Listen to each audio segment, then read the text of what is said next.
Good morning, everybody. Welcome to the DYOR Live Morning Show.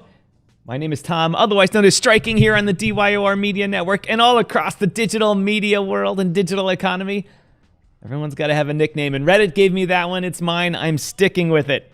Anyway, today's November 28th, 2023. Got a good show for you today. Got Pedro in the house. Pedro, say hi there, buddy. Woo, woo. Whoop, whoop, whoop, whoop, whoop. All right, enough with the pleasantries. Today we're talking about what's going on in the market, as always, with Pedro on the charts telling what's going on. But if you saw the picture and the thumbnail or are just tuning in, the topic is crypto good and banks bad? Now, what do I mean by that? Stay tuned and find out as we talk about what's going on in the market and what is going on in the world of the U.S. government fining corporations for breaking laws instead of partnering with them to make sure everyone just works together well. It's a friendly versus an adversarial role, and lately our government's been doing the adversarial role, and it shows in the number of fines issued and enforcement actions. And I'm not just talking crypto. I'm talking all across the country here in all different types of industries. And that will be a topic of today. But Pedro, good morning, man. Good morning, man. I love your energy, man, right now, man. I love it. Dude, I love it, man. I've got it generated. I'm cold. It's like, I don't know, 10 degrees here in Chicago today or something. That thankfully the sun just came out, so I'm warming up. But oh my goodness, sporting the cold. Yeah, it's cold. But yeah, the energy's up. Hey, one thing I've also learned, have you used those plastic window shields? You know what I'm talking about? Like you just you put them up. It's two-sided tape, and then you use a hair dryer to shrink it. My building actually has new windows here. It's an old factory converted into a lofts, and it's got newer windows. A little drafty in a couple places where they didn't seal it well. Which I just put towels over, and a little spray foam, expanding foam. But I keep the heat down in here. Because the gas price, it'll kill you. Yeah. It'll kill you. And it's better just to put a layer on rather than pay the man, right? See, we're saving you money every day, ladies and gentlemen. Turn the heat down. Turn the heat down. All right, here we go. So if you guys look at it again, we're seeing, like I said yesterday, the market we're up at the supply level. We went down first. So like I said, if we go down first on Gotta move your chart over, Pedro. Oh, there we go. Yeah.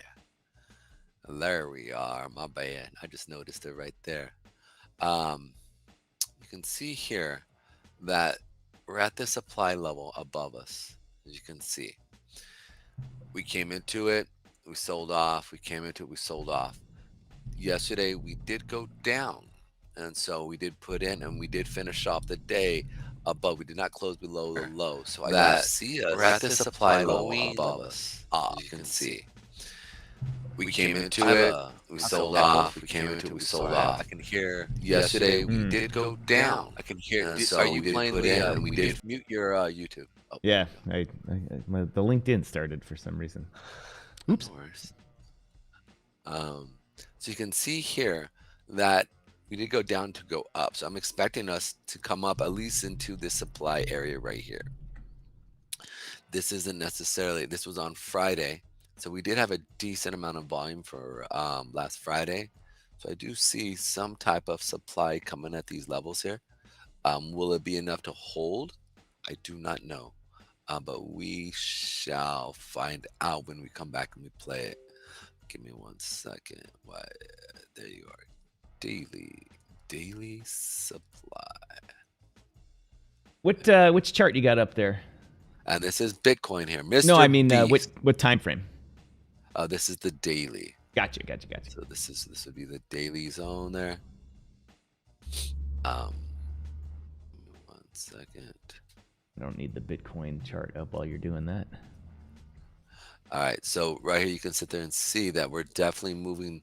We're kind of going sideways, which is more what we're doing.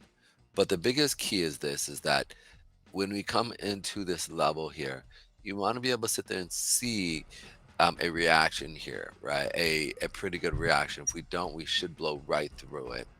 But the key is to be able to gauge how far we're going to go up before we go down. And that's where I'm pretty positive we're going to go up, then go down. With all the fines that's going on in America with Bitcoin, or with people using crypto, and they have to pay those fines. And because majority of these are primarily in, um, the within Bitcoin or whatever, they might just sell off Bitcoin. So I do expect some type of movement as we start to see them having to go into their cofferdam, unless. And this is another thing, right, to be paying attention to. They work out a plea deal. That's something that happens, and then they can go through and put that money potentially, say, instead of paying an upfront fee, it might be smarter for them sit there, put their money into a treasury bond, which would give them 5%.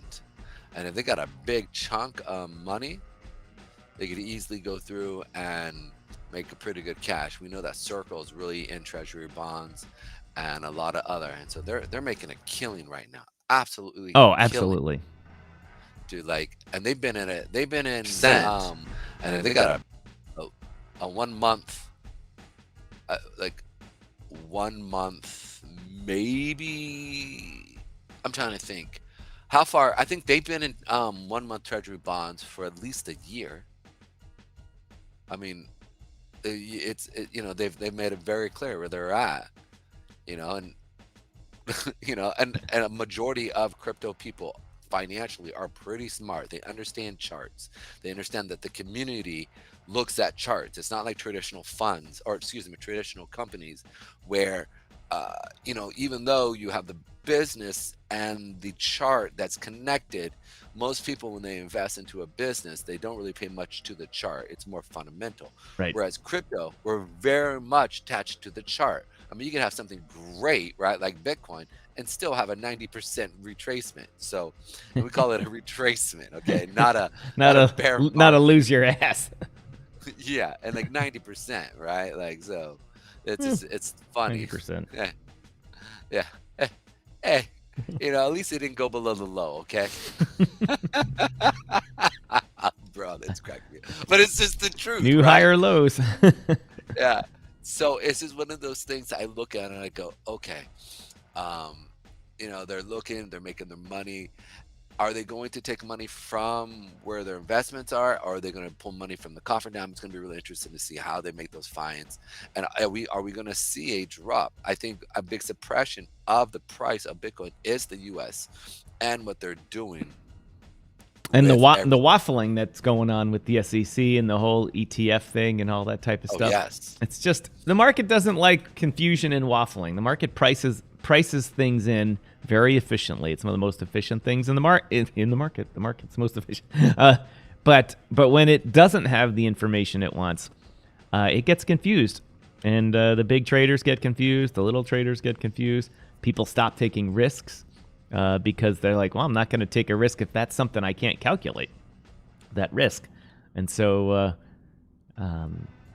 that's not good. Not good at all. We need the SEC to step it up here and stop the ETF confusion. Oh, hold on, Pedro. We got some. Mike, we got something for you. oh, wait, I think I turned it off. Oh, no, damn it. Tom, why do you do this? Why do you do this to me?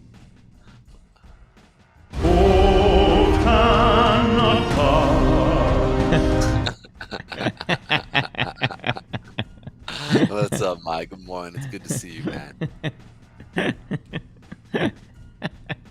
I mean, just obviously, the other day I mentioned I started using my Stream Deck again. Makes it handy to put sound effects in and just press the button and get them to play.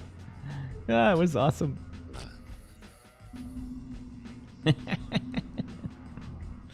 Mike, let us know if you heard that. Anyway, welcome to the show. I'm sure it's just as cold. Pedro, let's just try a little bit in the format change today. Let's do the BTC stuff, and then we'll switch to news for a little bit, and then we'll come back and do more stuff. Try and mix it up a bit. Absolutely. Let's go ahead. I think that's a good thing. Oh, and just so you know, I just want to say Mr. Beast, aka Bitcoin. Sorry, it's just. Yeah, I'm a dork. I'm gonna have to do that again.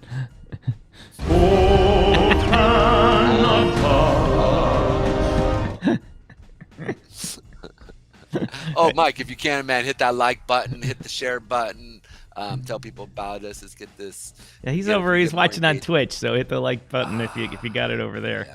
Yeah, they don't. Actually, I think they do, right? They got something over there. Yeah, Arts or something. definitely. So what do we got going on with the news today? So do we want to jump right in, or how are we doing this? What I wanted to talk about on the news. No, not that button. Was kind of the topic of the day here. I just wanted to start it out, and so we can try and mix things up a little bit in order to keep the interest there. One of the things that I've been harping on a lot, and Pedro's had to listen to me harp on it a lot, is the overreach of the U.S. government, and as we see over in CZ land, he got fined a whole bunch of money, $4 billion. People are like, "Oh, crypto's evil." Janet Yellen just thrashed crypto and the digital asset economy, I should say. And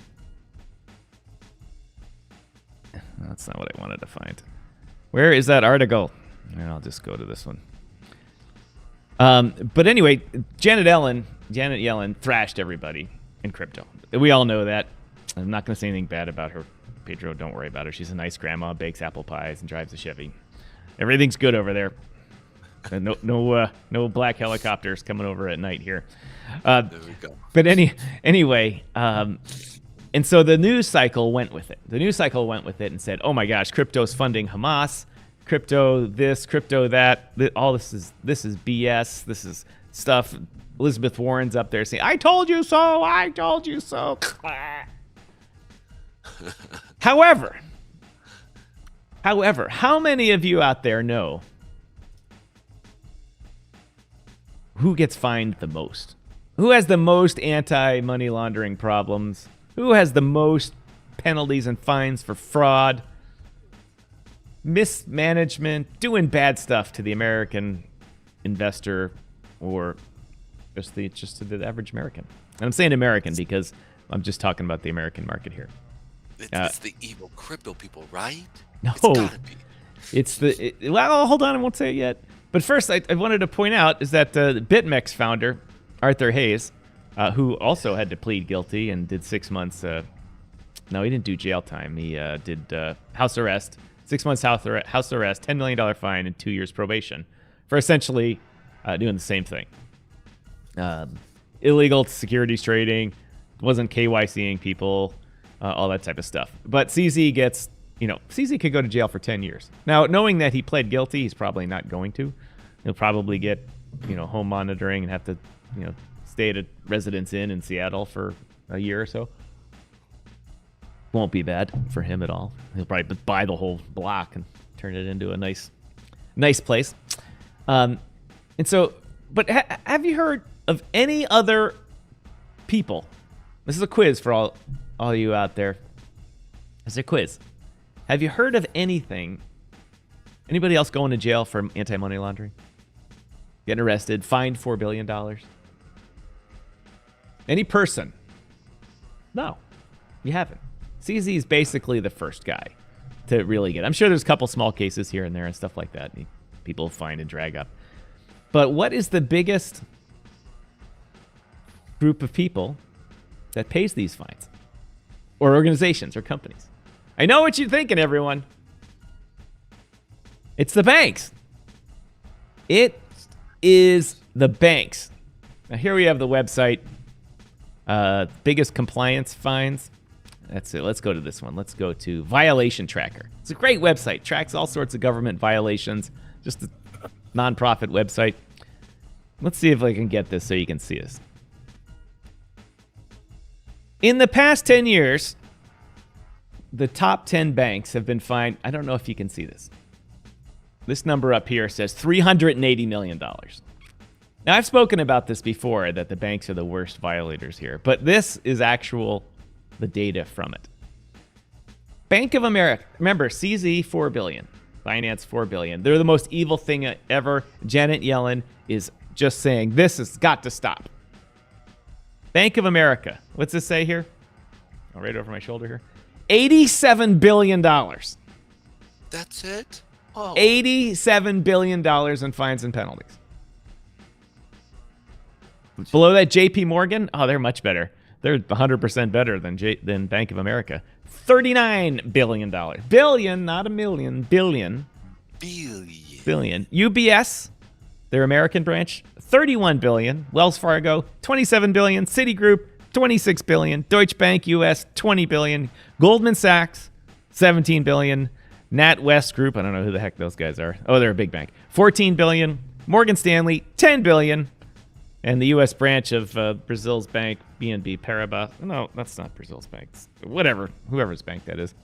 $10 billion. That's just the top banks. That's not all. That's just the top banks. Individual penalty records. Bank of America. What's the largest penalty? You thought CZ had to pay up $4 billion. $16 billion. Right here, $16 billion. I know you can't read that, but that's what it says. $16 billion. Below that, JP Morgan Chase, $13 billion. These are billions that they've paid. And if you go look at the reasons, toxic securities, mortgage abuses, they also have anti-money laundering stuff in there. Deutsche Bank USA, they had a program, but nobody obeyed it. They just said, yeah, here's the policy, but nobody actually did it. That was $10 billion for them. Credit Suisse, $5 billion. Foreign Corrupt Practices Act, $3 billion for Goldman Sachs. It's mind-numbing.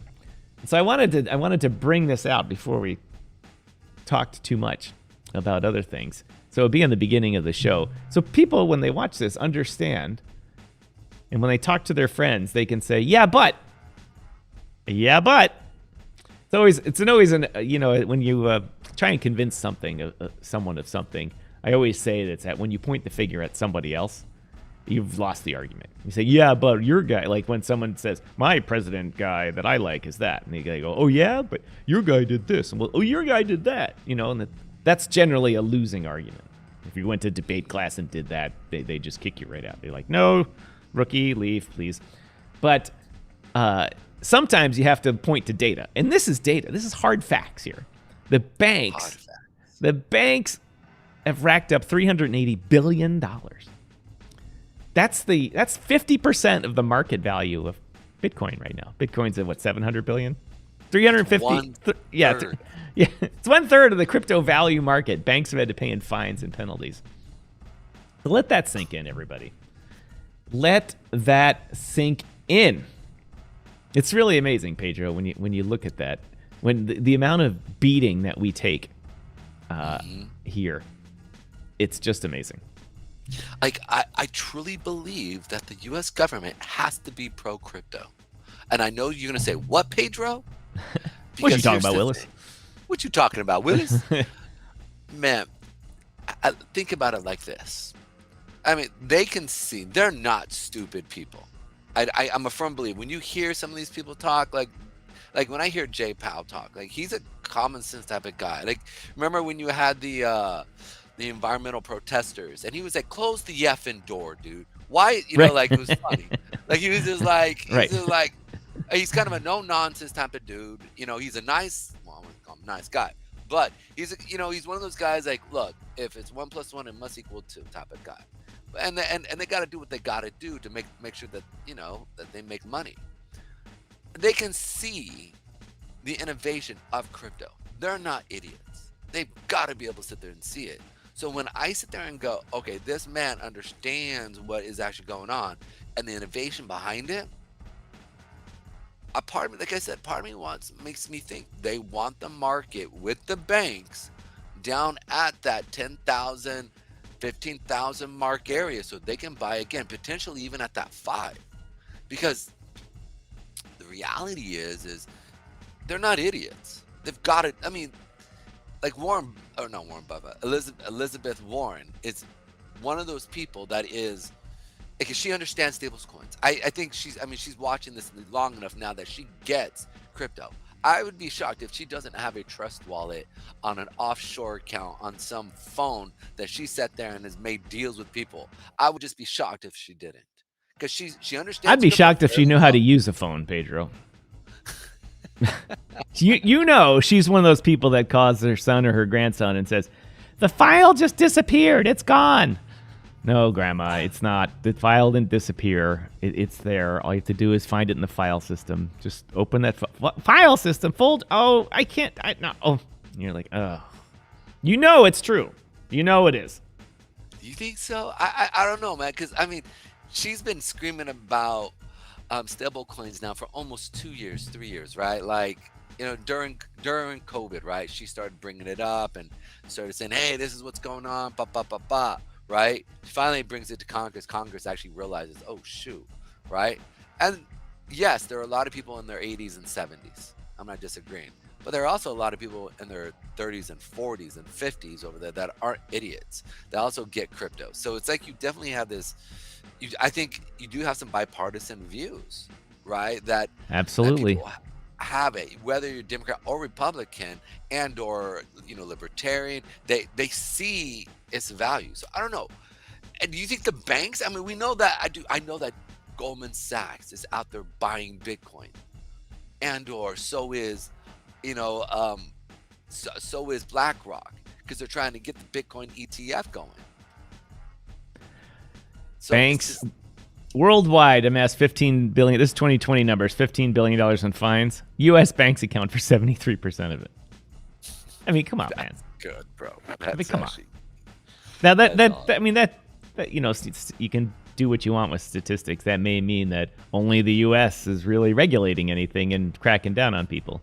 Might mean that the regulatory agencies in England and Europe are like, screw it, it's all right. But I do know that's not the case in Europe. I mean, the bank regulation is very strict there. But 73%. I mean, was it Iceland during 2009 or 8 where they actually went through and had the most peaceful Carmen revolution? Crypto in the house. Good morning, Carmen Crypto. Carmen, you got to come on the show, man. Yeah, come through, sis. Where you been at? You gotta come. You gotta get up earlier. Come on, man. That's what is it? 7:44 where you are. Come on. Anyway, good morning, Carmen Crypto, ladies and gentlemen in the house listening right now. This is my periodic co-host on all things DYOR. Is Carmen Crypto. She is busy like crazy doing her stuff, but occasionally pops in here. But as the line from the I don't know if it was the Verve or Oasis. Oh, it's Oasis. They say, but not today. Not today for Carmen. But anyway, welcome, Carmen Crypto in the house. If you have any comments you want us to chat about, feel free to drop them in the comments and bring it up. We were just talking about the banks getting $380 billion in fines, whereas crypto gets $4 billion, and all the media attention is on crypto. Anyway, that was my brief thing into trying to change up the format to go charts, then some news, then charts, then some news, so we can head back to the charts. The charts. To the chart. Hey, Carmen, if you could hit that like button, we appreciate it. Yes, please hit the effing like button.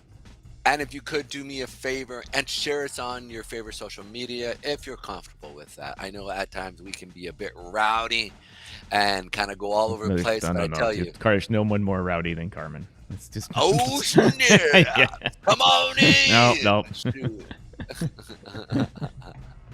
She always has the open welcome. All right, what you looking at here?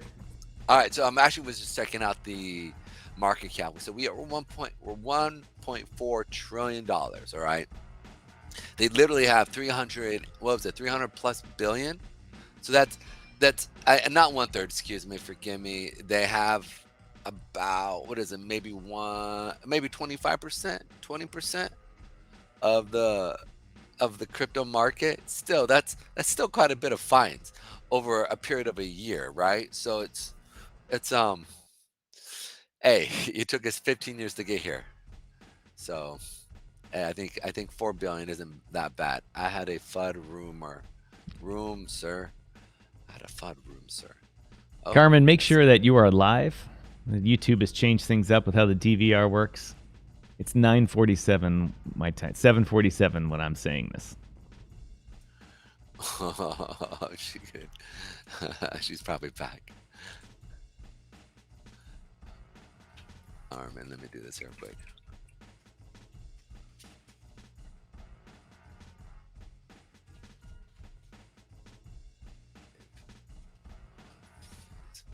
Yeah, when I was referring to Carmen being having no issues with social media and stuff, she had a FUD room where people just talked FUD about each other, and it was FUD room. Yeah, it was not good. It was not good at all.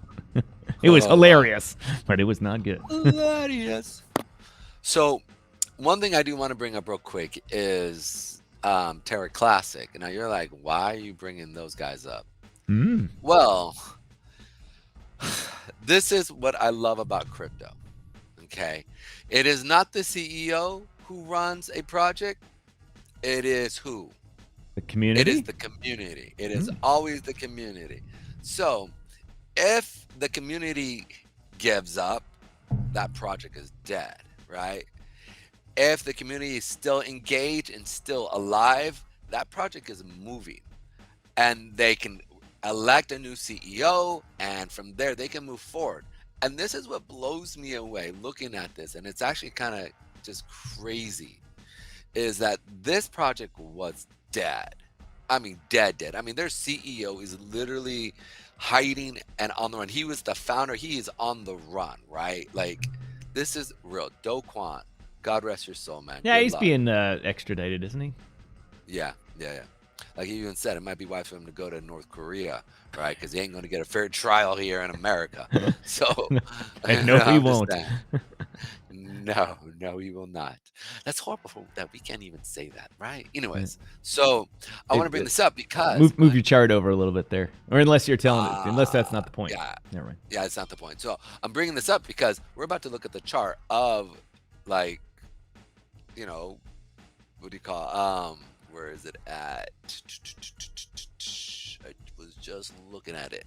Lunic. Look at this, man. This thing is ridiculous. Yes.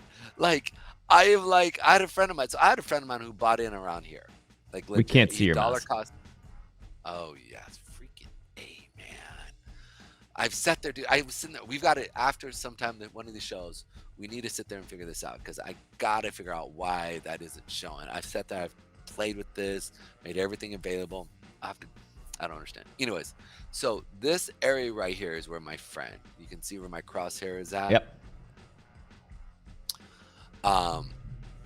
You can see here that it literally started skyrocketing. Now, here's the part that's so crazy.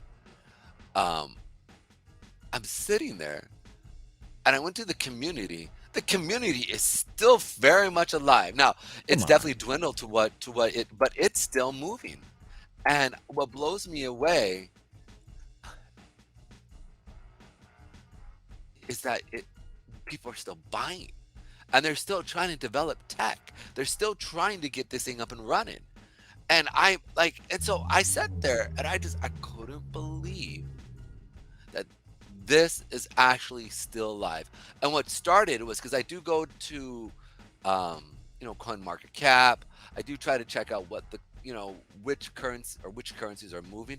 And when I sat there a couple days ago and saw that Lunic was in the top trending, I was just like, what is going on? Like, this world is so backwards, but yet it's so beautiful, because the thing is that crypto is one of those things that literally can make a comeback. Like, you can come, like, right. 90% down, sir. No problem. No, dude, 3,000% down. Don't worry about it. We got a fighting chance. It's 1 in a million. So you say I got a chance, right? It's like that's not no. That's not no, exactly. And I love that. And so when you look at this chart, right? Like it's actually decent. Like it's actually okay. Let's also look at I know that there was a ton of coins that were actually created, and they need to go through and just, like legitly like do some real restructuring, right? That chart is behind But your head. There you go. yeah, I'm moving Ugh, it what the over. heck is that? This is my.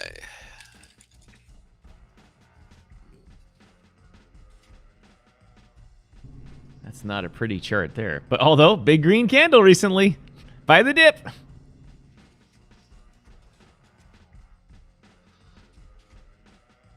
gonna show you guys here something. This is really cool.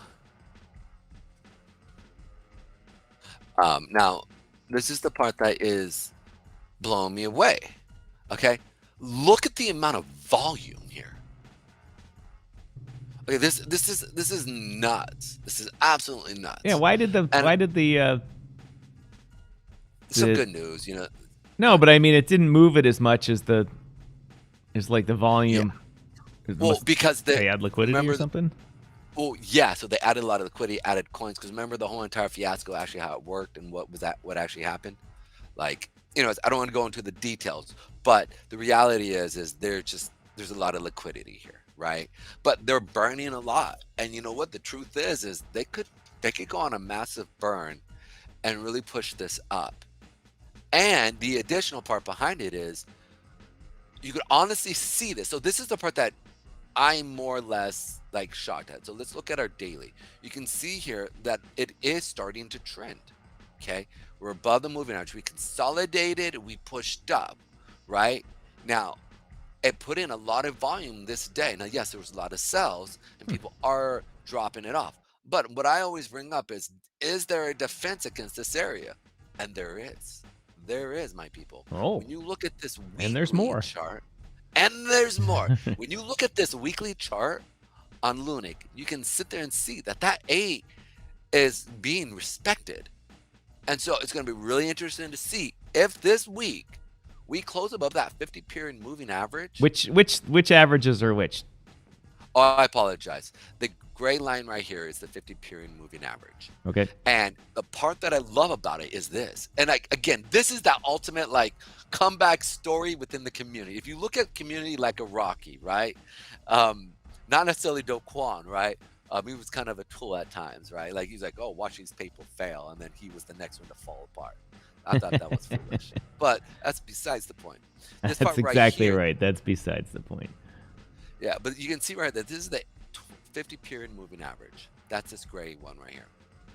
If this thing can close above this with this type of volume, I don't care who you are. You look at that and you're like, if we close above the high, the previous high, and we start to put in, I sit there and I go, that is a bullish chart.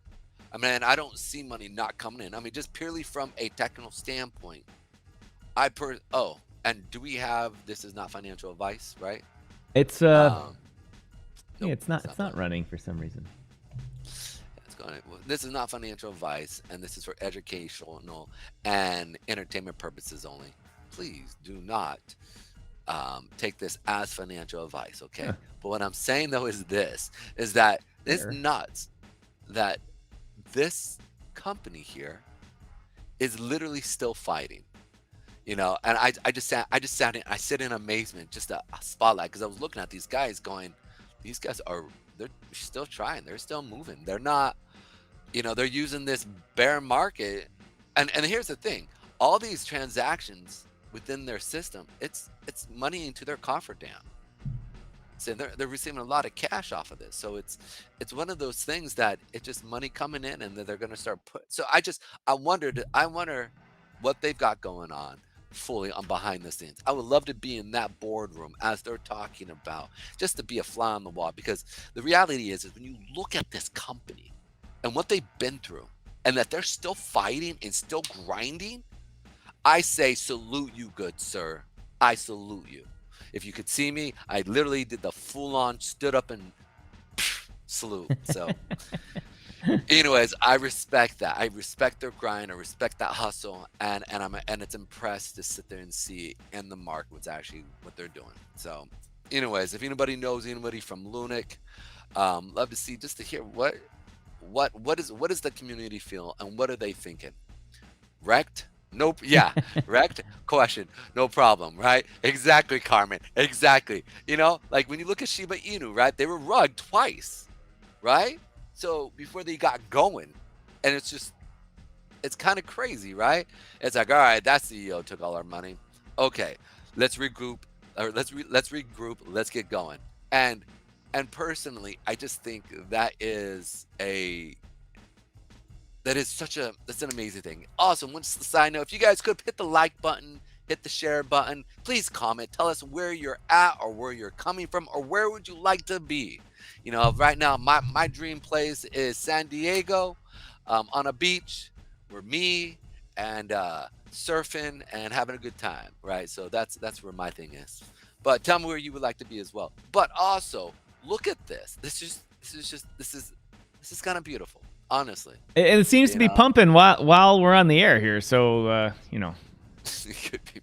That's definitely maybe one day. One day.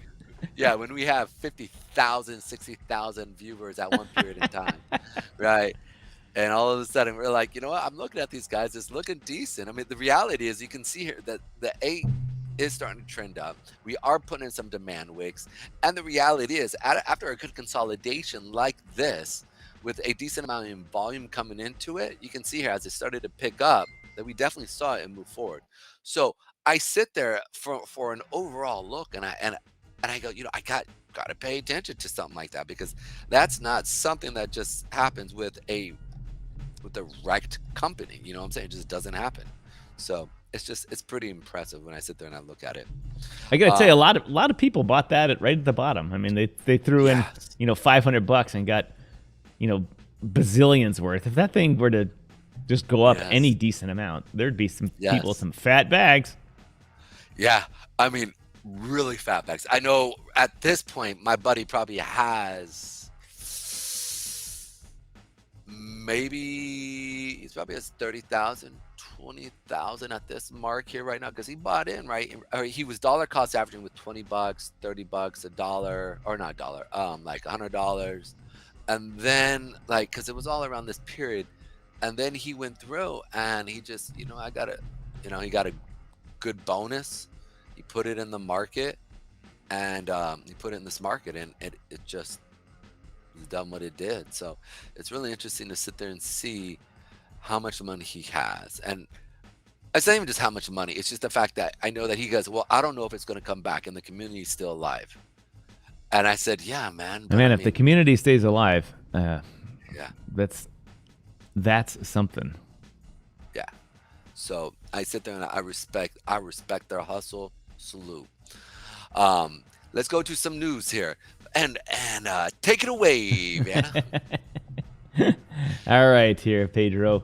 Let's take it away here with the talk. It kind of furthers the talk of the CZ issue, and this area is very confusing for a lot of people, and that is dealing with sanctioned organizations and checking to make sure that you're not dealing with a sanctioned organization. In essence, that's what Binance got in trouble for.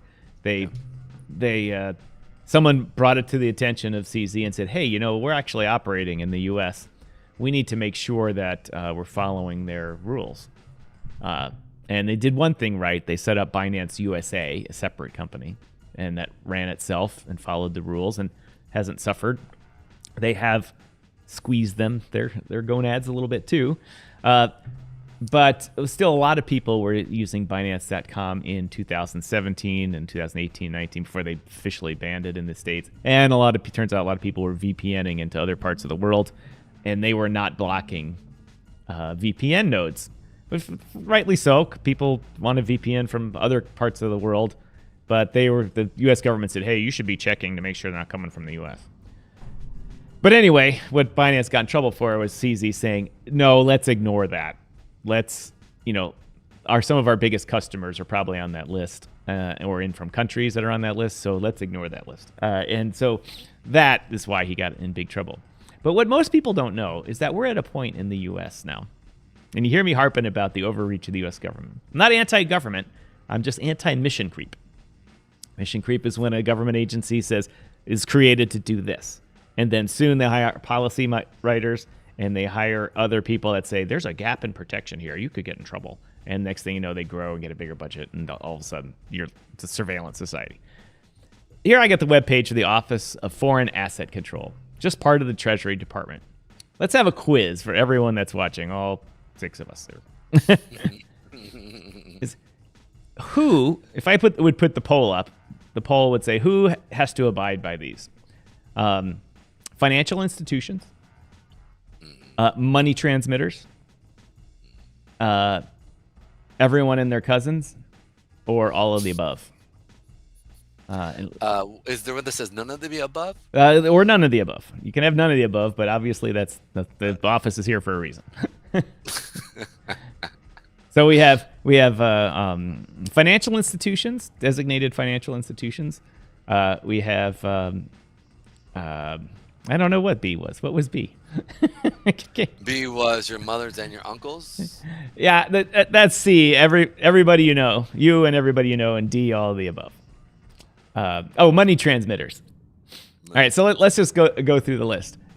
Financial institutions, they have to make sure they're not dealing with a person or group on the Office of Foreign Asset Control. Like a bank, when a bank sends a wire transfer, they want to know who it's going to, because you can't just send a wire transfer to a Russian oligarch anymore. Okay, we get that. But do you know what's a financial institution now? Yep, car dealers. Car dealers are now financial institutions. Not just they started out as banks, and then they're like, no, let's expand this law. Then it was anyone transmitting money, so we got now money transmitters. And then they're like, that's not enough. That's not enough. So now it's car dealers, including used car dealers, if they do a certain amount of business, just for the business itself, and your title company for your house. That they are now financial institutions that have to ensure that they do 2 things: report to FinCEN your transactions, and make sure you are not a sanctioned person. Now let's go to the next category. Let's. As Carmen says, the striking and Pedro effect. The third category is you and everyone you know.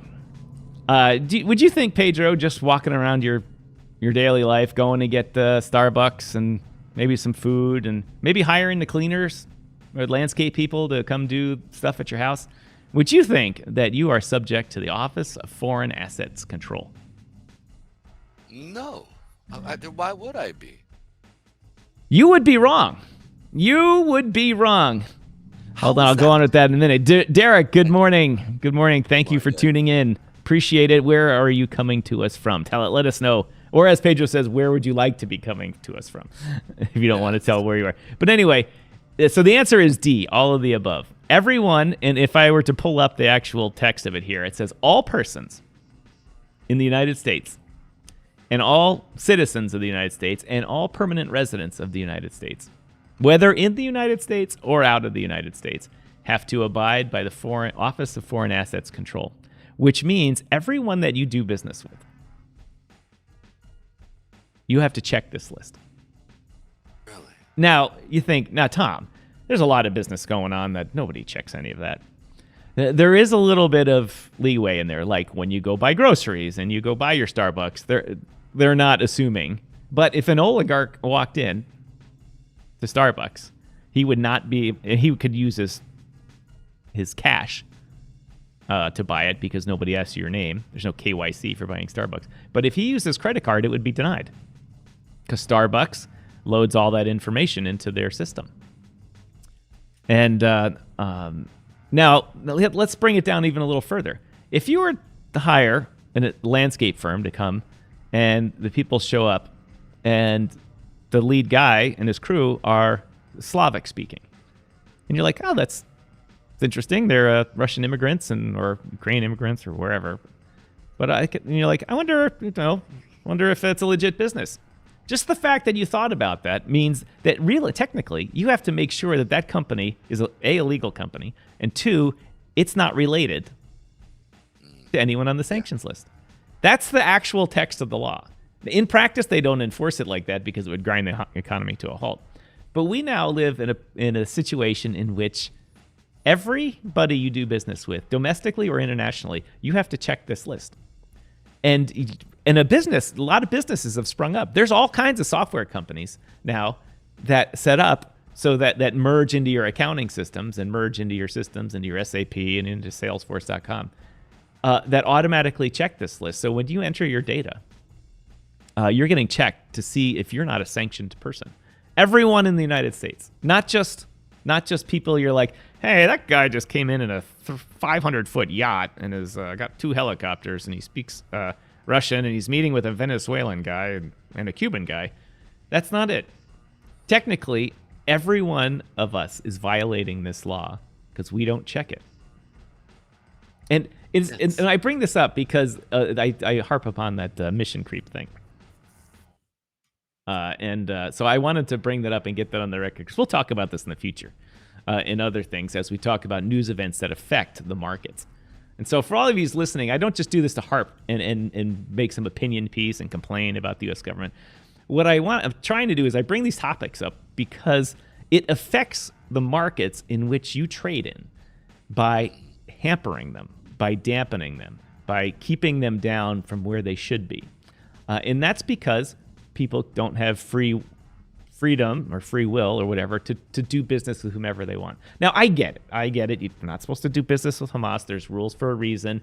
And this is not a new thing. Literally, the Office of Foreign Assets Control has existed since the War of 1812. Couldn't do business with Britain. Civil War, couldn't do business with a confederacy. But that was major stuff.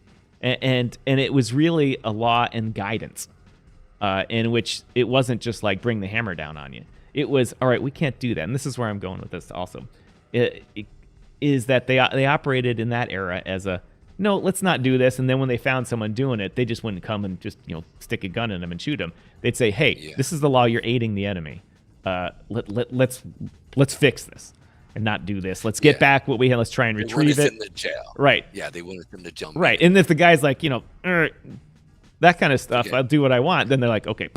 But at least it was trying to set a good playing field. Let's not aid the enemy. Let's help ourselves win this.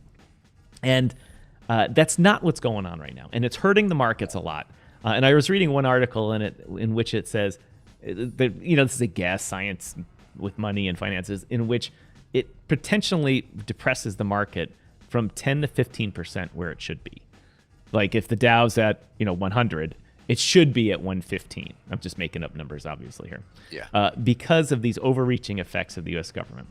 And it's a problem because it affects the market. It affects us daily lives, and it can trip you up. Like when I had a manufacturing business that we had to get licenses to export anything because they were on the restricted list for defense goods. And we had to make sure literally when we did businesses with other governments, like who the U.S. has an embassy there. They know who the other government is. We had to go through weeks of applications and stuff like that. And they're like, well, we don't know. You got to give us more information. I'm like, you have an embassy in the country, an ambassador. You have a head of station for the CIA. You know everything about that country. Their president just met with our president. And so they operate in a very, very, very vague and gray area over here. And I don't like it, ladies and gentlemen. I don't like it, and I wanted to bring that up because it depresses the markets, and it's things you should pay attention to the next time you vote. And if you hear someone talking about, hey, we need to make sure that this playing field exists for certain things, and we need to make sure it's a friendly area in which you work with the government together as partners. It's not I'm a prosecutor and a hammer. And that's where we are with that. So gone on long enough about this. I wanted to talk about that and get that on the record and talk about it. But we got to switch here. King Kaching's in the house, and I've got my King Kaching in the house, ladies and gentlemen. King Kong Ching. If I could say it right. Ka-ching! Ka-ching, ladies and gentlemen. Ka-ching, ka-ching. Oh, what up, King? Thanks for watching. Thanks for tuning. Get your own personal sound effect. You missed it earlier when Crypto Mike, I gave him the old Canadian salute here. We'll do it again just for fun because I got something.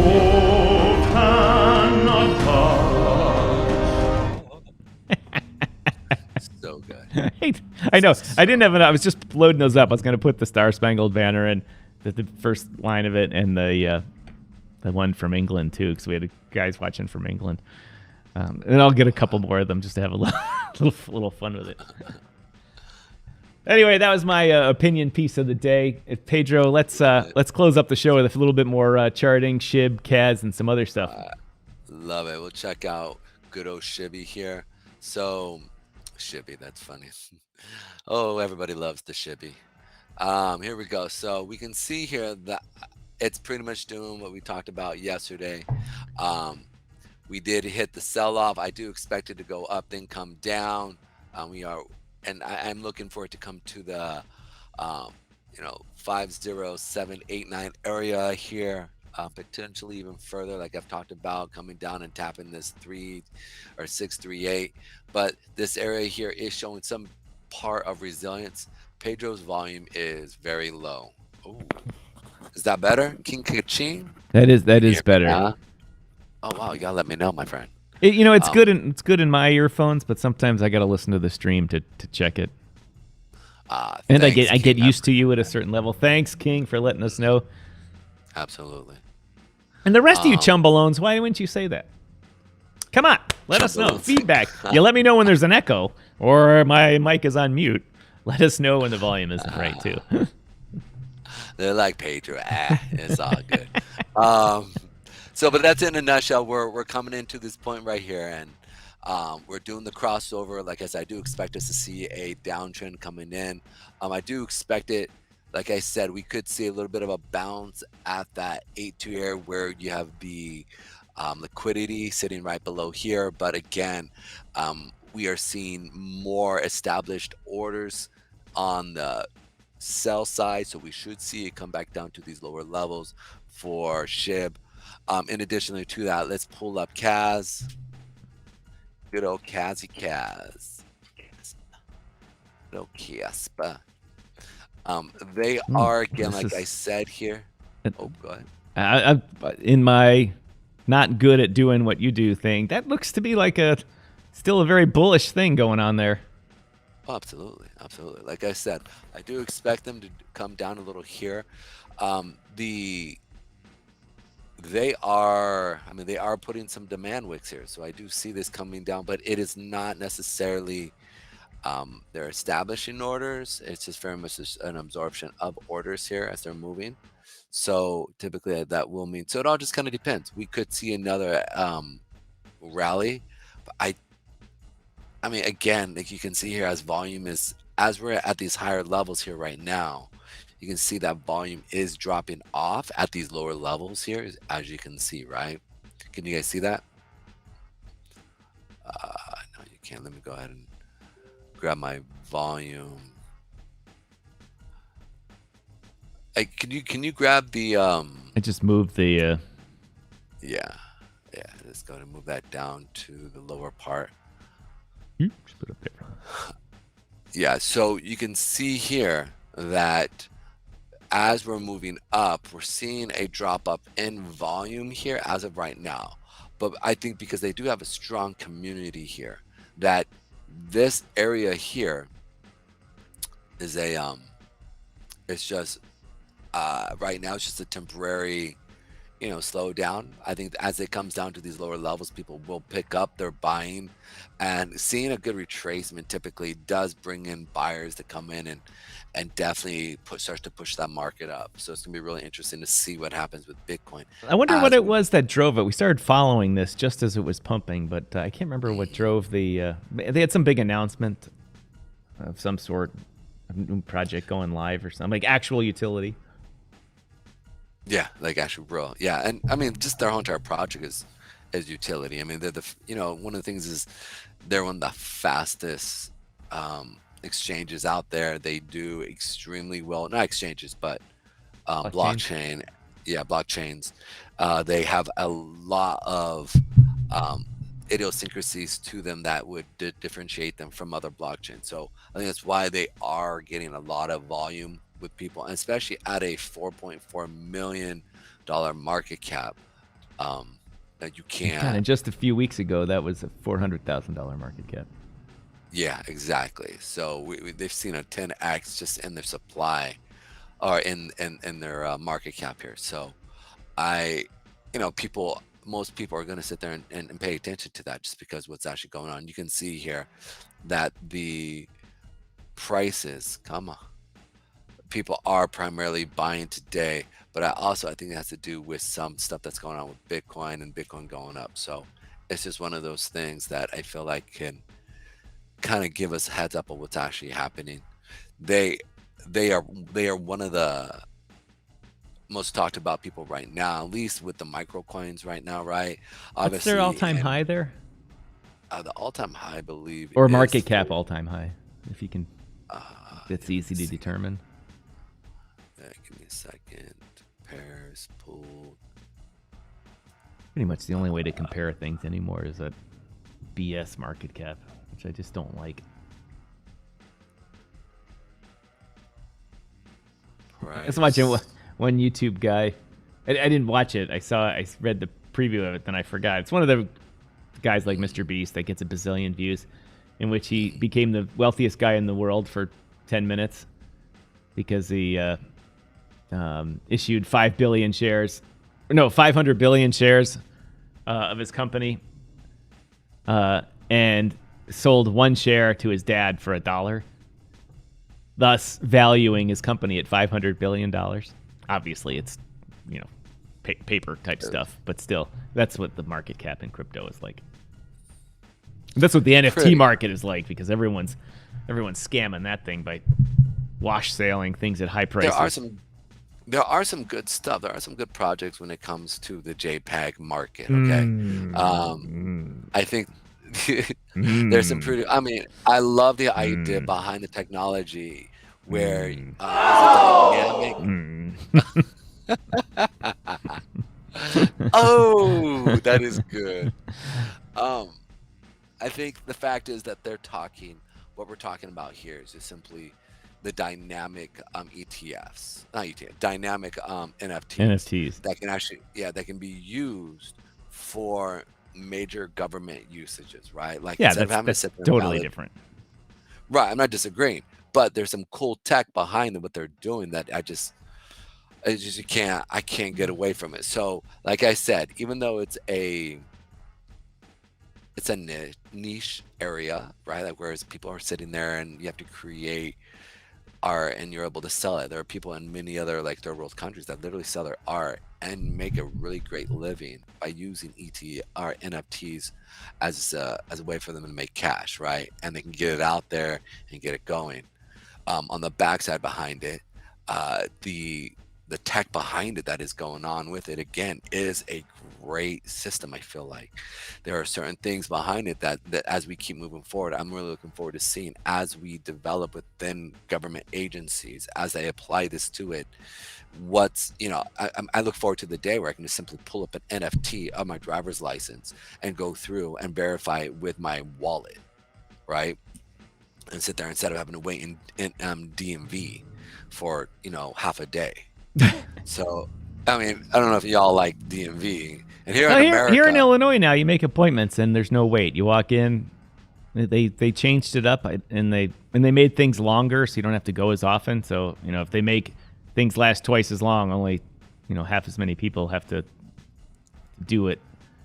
Well, that's not exact, but it's just they need half as many resources. Well, whatever, you know what I mean. If you don't have to go in as much, the line's going to be half as long.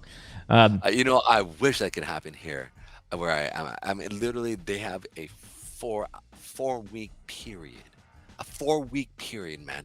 So, like, you've got at least a month. Like, I'm just amazed. So, if let's say I have to go to DMV because something happens, right? I literally go in, set my appointment. And here's the thing. Sometimes, like, for example, my car got wrecked. I had to get the, because who actually keeps the title?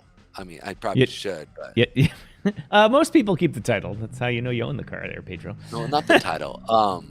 I lost the title. I don't know what I You had did. to get with it. You had it, to but get a replacement title. Yeah, I get it. Yeah, I literally had to wait. The car company that needed it, so they could actually the insurance and all that other stuff that correlates with it, right? So I can get a new car. Literally, or the insurance to pay me money so I can get another car. I was so shocked. Like I said, yeah, I don't have. They're like, oh shoot, dude, it was a full on like a month and 2 weeks to wait for the money because I actually had to wait in DMV insurance to pay me money so I can get another car. Yeah, I was so shocked. We have some YouTube back. Yeah, there we are. Driving me crazy. Hey, it happens, man. It happens. Every time I post a comment, my comment collating software unmutes the LinkedIn feed. I mean, not the broadcasting, but the receiving one that I read the comments from. It's very strange. Very. But that's in a nutshell. So if you guys looking at what we're doing here, I do think there are some huge benefits for DNFTs, as well as just NFTs for people in other parts of the world who can actually sell their artwork and get it out there. Now, granted, there are millions, but there has been some stuff that I've actually really liked, and I was like, this is really dope. So, and I've purchased it. It's like, granted, they're really no money. It's like $2-3, but I like the art. I think it's cool. I think some of the stuff that they're doing, and I would have never really even been able to look at this art, except that, now. So I like art. I think art's cool. There's a lot of cool stuff that I think art's cool, but when people just draw JPEGs and then sell them as NFTs, and I can screen capture them, that's not art. That's not valuable. That's just, especially when I gotta tell you, when I first heard of NFTs, I was like, well, that is very, very good stuff. And I wrongly assumed that they were like blockchain agnostic and you could trade them like money back and forth. No. But then when I found out, not only are they not blockchain agnostic, they are they are tied to a single smart contract. Yeah. And I was like, that's not going to work. That means your whole investment is based on whether this dude wakes up in the morning and manages a smart contract. And I'm like, no, that's not going to work. And sure enough, 99% loss. And then it hung out for a while, and then another 99% loss. Anyway, everyone's heard me beef about NFTs. I'm not going to do it now, but I am going to repeat. The show is wrapping up. Any last questions from the audience? Pedro, I do want to take a minute to talk about our sponsors of the show. I got to start doing it at the beginning of the show when there's more viewers. Yes, we need to. But anyway, for those of you watching down here, right below my hand here is Camuso CPA. I want to thank Patrick Camuso of Camuso CPA for partnering with our show and being a participating sponsor of it. That means if you click the link, we get a piece of it. But anyway, they are a dedicated crypto accounting firm, and that is their job. They understand the rules. They are licensed to say, hey, this is tax advice and this is financial advice, and they can help you get your tax code, your taxes right from in arrears, rebuild your crypto positions all the way up to your present day, and make sure you file correctly. Or if you haven't had any trouble and you just want someone to do it for you in the future and apply the new rules that are always coming out, Patrick's firm can do that for you. And of course, as always, Audit Chain here is our primary channel sponsor, and we appreciate Audit Chain for doing that. Their project, you can find them at auditchain.finance. They are in the business of auditing SEC filings and those of other jurisdictions all around the world in 60 jurisdictions by 100 regulatory agencies. Their smart contracts and software can go in and validate whether a financial filing is correct or not, whether they made errors, whether things are missing, and all that is stored on the blockchain, and it's immutable. So it's awesome. Thank you very much to all of our sponsors and all that type of stuff. Pedro, let me get you back on the center screen here. What do we got for comments here? Seems to be a bunch here. No luck scheduling live with Dr. Caspa. We had things a little confused on that front, we'll say there, catching. So we are in the business of trying to get someone in from Caspa to come in, but sometimes we get things a little messed up here. That wasn't. We didn't have the right guy. That was my fault. Didn't have the right guy. That was my fault. But the guy is with a exchange, and he's willing to come on, and so I look forward to bringing him on here real soon. So it will be good. It's going to be really good. Pedro, I do have a hard stop here at 10:30 to get going. I got some things to do here in the real world and get some work done, and I have a meeting also. So we got to wrap it up here. Like I said, ladies and gentlemen, is there anything else you want to talk about in these last few minutes here? I got a few extra minutes, not exactly 10:30, but let us know. Thank you for tuning in from everybody from, oh yeah, baby. And of course, I just love these little gimmicks. I know people probably get sick of it after a while. They're like, again, Tom, come on, man.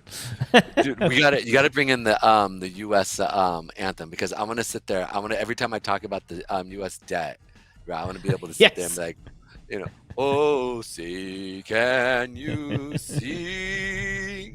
Anyways, yeah, I think it would be cool just to sit there and just say, while it's playing in the background. That's it. It could be, what is the U.S. debt doing today? Haha, look, we just hitting that 33 trillion. And this is the part that I do enjoy, though.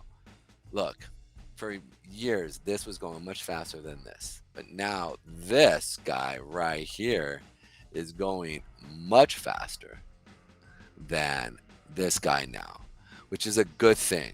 So hopefully it will continue and we will see a increase, but we shall see. I think I got you. Oh, that's awesome, bro. That is so awesome. So U.S. debt, yay for U.S. debt. That is what makes the world go round. All right, bonds. Can anybody shake their hands up and give a hooray for bonds? Oh, and one last little thing. Let's check out what the 1 month bond is doing here. Over here. Boom. No, that's the wrong one. Forgive me. Where you at? There you are. Oh, and Pedro, I talked to a portfolio advisor yesterday that deals in bonds, and that whatever that Chat GPT was saying was giving you the wrong answer, because it's an annualized return, not a monthly return. Is it? Yes. Yeah. All right. Then I'm wrong on that one. they laughed at me. They're like, "Wow, that would be a lot of money." Yeah, that's what I was saying. Like, that's what I figured. Like, what was going on? So I said, "Okay, go ahead." No, go ahead. No, I was just gonna say, they were going over a portfolio review for someone, and right before I was talking to them, and they said, yeah, we have things in fixed income bonds that are producing 3% a year. And they said, we're moving them out, half of it out, into 5.5% U.S. bonds for a year. And I was like, hey, why don't you explain that to me? And I was like, okay, that's what I thought. And then I mentioned if it was monthly, and they're like, oh, God, no, that would be great. We'd move. They said all cash would be in it. There'd be no other investing instruments ever. It would be like a Ponzi scheme. Anyway, sorry, go ahead. Finish up what you're saying. No, I'm glad you actually checked that out, because, like I said, I've done some research, and that's literally all I've gotten. So it's what the internet's, No, it's just you're not asking the question correctly when you ask those things, because they assume that the interest rate is for the period you mention, when really you have to do 1/12. Like if you say monthly, you have to do 1/12. You have to take the interest rate and divide it by 1/12, or multiply it by 1/12, divide it by 12, and then ask the question, and it'll calculate it right. It's just the proper present value of money type stuff, or future value of money equations. Got it. I graduated from college with a degree in financial planning. So that is why I am in that just great place I am today financially. That is a joke, ladies and gentlemen. My school I went to eliminated that major because it was worthless. Yeah, I was going to say, all you got to do is literally just take the Series 6 and all the right? I mean, you don't Right. necessarily need a degree. My goodness, dude! Imagine the people who paid for that, and then they go in and they have to take their Series 6, and they're like, "I already learned this stuff. This is already." Yeah, I was gonna take my various series things. I was working in the commodities markets in New York, as you know, and then the recession of '91 hit, and all of us, meaning everyone under the age of 26, was fired, and I went into the manufacturing business, which just happened to be starting to boom then in that business, in the defense business then. Thank you, wars. But anyway, I was doing that, and I guess it's the funny thing. I went to school for engineering, went to Purdue for engineering, and then I didn't graduate in engineering. I just worked in the commodities markets in the summer, so I'm like, hey, I'm going to switch to business. And then I graduated and ended up working in a company I needed an engineering degree. Dumbass. Sometimes it happens, man. Yeah, I'm sure I'll say that again a number of times in this show, so just nod and go with it. Anyway, Yes, finish sir. up what you're saying. We got to get rolling here, Pedro. Anyways, I was just bringing up, market here is holding steady at a 5.4 interest rate here on your monthly income here. So over an annualized basis, now that I've learned. So yeah, I'm gonna need to go through and really research that, because that was almost. Yeah, I need to find that out. When you figure it out, it's related to the periods that you're talking about. Look at this. I got you on the back screen. I got you a little translucent on the side screen over there. We're just There we go. no, but you're asking me earlier about how it's come with the Unreal Engine. It's tough, man. It's tough. I understand how these things work, but like I said, the guys that designed Unreal, their coding and the engines they designed under the scenes are wizardry. They're magic. But their workflow process. Oh my God. It's like It's a lot. It's like what as an example. This is really funny when I had to service this Land Cruiser at this embassy when I used to have that business, and they told us, they said, this is what we think is broken, and I said, and it was the steering thing in the car, technical term there, and I said, all right, that's, in every car you can put the car up on a rack and get to that and fix it, do some but from the top, fix it. My mechanics are like, no problem, boss. And I said, this is a Toyota Land Cruiser. I said, let's go through the process. We had the Toyota software that dealers have. Let's check this out. And it said, here's the process. Takes about 2.5 hours. I'm like, oh, that's easy. And it's literally going to send a guy. I think it was Egypt. I had to send a guy to Egypt to do this. And it said, however, note. It said, note, you must complete process such and such first before you can do this in order to access the certain bolts you need to. The process you needed to do first was remove the entire engine. They just say, oh, this is no problem. This process is only 2.5 hours. I'm like, oh, but you already have to have the engine removed in order to do it. It's like, not going to take an engine out of a car to fix the steering. But we had to take the engine out of the car to fix the steering. It's the same thing. Just these little anecdotes of stuff. But the Unreal Engine is the same way. It's like, oh, no problem. You just add the video right here. Boom. And I was like, wow, that's simple. And they're like, oh, you have to write these blueprints and code first and this kind of stuff in order for the picture to follow the mesh. Like soon, ladies and gentlemen, when I'll be able to when I move, the studio will move with me like an actual camera. But getting it to do that and look 3D is hard. I can only imagine, man, because I know that when it comes down to all of the, I have a couple friends of mine who use Unreal Engine, and they're pretty good coders, and so it's like, it's a hard, I know it's hard. It's not easy. I know one guy, he's been on a project for almost 1.5 years, 2 years, trying to get it done. Oh, it's amazingly complex. I mean, this designing a studio is very simple, but because I'm not running through it, jumping through flames and having things explode and getting shot and fall down and go to the next level and all that type of stuff, or have to remember stuff in databases and things like that.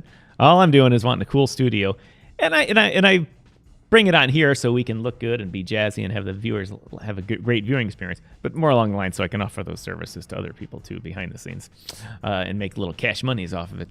But it's coming along well, and I'm enjoying it, and it's caused me to tell more stories when I said I had to go. I got someone picking me up in a few minutes to do some errands, and so I got to get going here. Pedro, once again, thank you for a great week. Ladies and gentlemen, we won't be here Wednesday, Thursday, and I thought I might be able to do it Friday. Friday, I'm going to be on a train going from Toronto to Ottawa, so I will not be able to do it. So we will catch you next week. I know all you guys out there, and gals, are just... You're besides yourself. Oh my God! What are we going? No, what are you gonna do? DYOR Live's not on the air. I won't see Pedro's charts and Striking's bad humor. Oh, what the hell is going on? I know, but ladies and gentlemen, thank you very much for tuning in. We appreciate all of you. Not a great viewing day today. We had a great day yesterday, but still, the diehards tuned in today. Thank you very much. Derek, if you're still watching this, thank you for watching and tuning into our show. Appreciate it very much. I like to see new names. You may have tuned in before, and I just might not have remembered your name. And, of course, Carmen, thank you for tuning in. King Kaching, Crypto Mike, and, of course, my co-host, Pedro Garcia. Thank you very much. Appreciate it. That's all we got for you, ladies and gentlemen. And that is it. Anything else you want to say, Pedro? Here? Nope. Nope. Be safe out there. It's a jungle. All right, we'll see you next week, ladies and gentlemen, so be there.